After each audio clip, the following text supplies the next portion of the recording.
Alright, let's go back to England in the late 1950s and early 1960s. Rock and roll was still something new and hadn't become yet the monster it would eventually turn into. At that time, the United Kingdom was obsessed with popular music.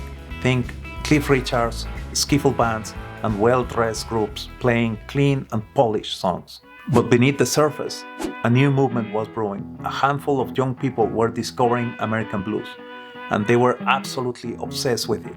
This is where the Rolling Stones entered the story. Now, if we're going to talk about the birth of Rolling Stones, we have to start with Mick Jagger and Keith Richards, two boys from Dartford, Kent. As kids, they went to the same school, but lost contact over time. Then, on October 17, 1961, something amazing happened, straight out of a movie. Mick and Keith, now teenagers, ran into each other, by chance, at the Dartford train station. That chance encounter changed the history of rock forever. Mick was standing there with a bunch of imported blues records, including recordings by Muddy Waters and Chuck Berry. When Keith saw Mick's records, he couldn't help but ask, "Wait, you like blues too?" Mick, equally thrilled, felt an immediate spark of connection, knowing he had found someone who truly understood his passion for the blues. They started hanging out, then playing music together, and later, along with a few friends, formed a band called the Blues Boys, which didn't go very far. Meanwhile, Brian Jones, a guitarist from Cheltenham, was already deeply immersed in London's blues scene. Brian was different. He wasn't just a blues fan, he lived it. He dressed like an old bluesman, played guitar with impressive slide technique, and had a mysterious, rebellious air. He even called himself Elmo Lewis, inspired by his idol Elmore James. One night, in April 1962, Brian was playing in a small club with a band called Blues Incorporated. That's when Brian met Mick and Keith. He saw something in them, and they saw something in him. They began spending time and playing music together, eventually teaming up with a pianist named Ian Stewart, one of the first official members of what would become the Rolling Stones. Ian was a key figure whose role we will explore later in the video. Even without a stable lineup, Brian was already promoting the new band. One day, while speaking on the phone with Jazz News magazine, he was asked, "What's your band's name?" At that point, they didn't even have one.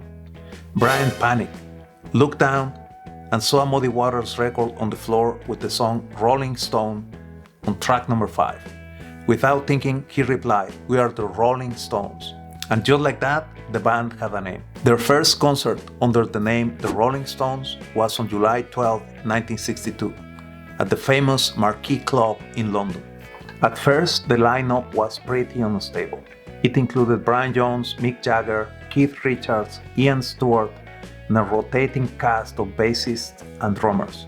By the end of 1962, they brought in Bill Wyman as their bassist, not just because he was talented, but because he had a really good amplifier the band needed.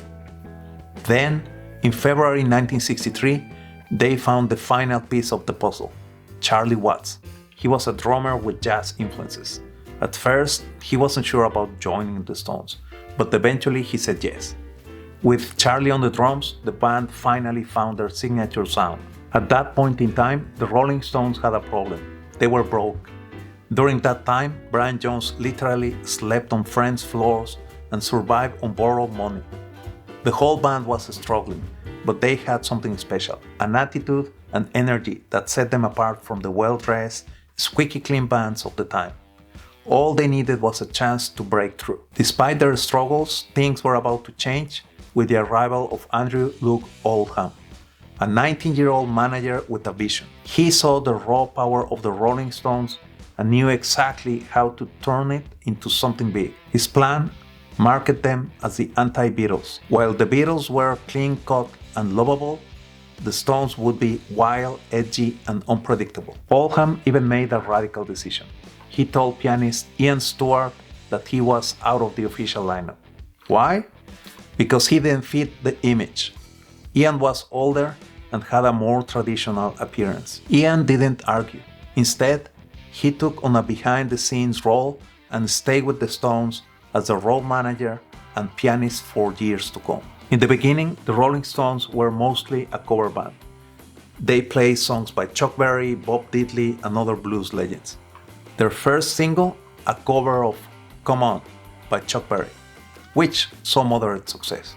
At that point, their manager realized something important. If the Stones wanted a real success, they needed to write their own songs. So, he came up with a simple plan. He put Mick and Keith in a room and told them not to come out until they had written an original song. At first, it was tough, as they weren't natural songwriters yet. In the spring of 1963, Andrew Oldham secured a record deal for the Stones with Decca Records, the same label that had famously rejected the Beatles. This time, Decca didn't make the same mistake and offered the Rolling Stones a contract with favorable terms. In 1964, they released Tell Me, their first hit written by the band themselves, and soon after, The Last Time, which marked a major breakthrough. In the summer of 1964, the Rolling Stones toured the United States for the first time, ready to conquer the land of rock and roll. But things didn't go exactly as expected. Their shows had small audiences, and the reception was, let's say, somewhat cold. But did that stop them? Not at all.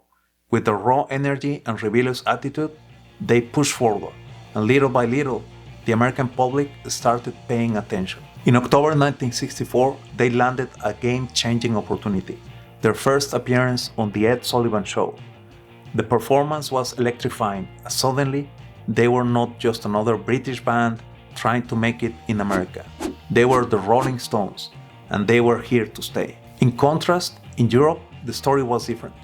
The Stones already had a reputation for wild, high-energy shows, and their tours only added fuel to that fire. By the end of 1964, the Rolling Stones weren't just another band. They were about to change the course of rock history. Then, in 1965, everything changed. They released I Can Get No Satisfaction, a song Keith literally created in his sleep. Keith woke up, recorded the iconic riff on a tape recorder, and went back to bed. When he heard it next morning, he knew he had something big. The song exploded, and overnight, the Rolling Stones went from a garage blues band to rock superstars. From that moment on, it was a whirlwind. They kept breaking barriers, writing hit after hit, and eventually became one of the biggest rock bands in history. That's the story of how the Rolling Stones began.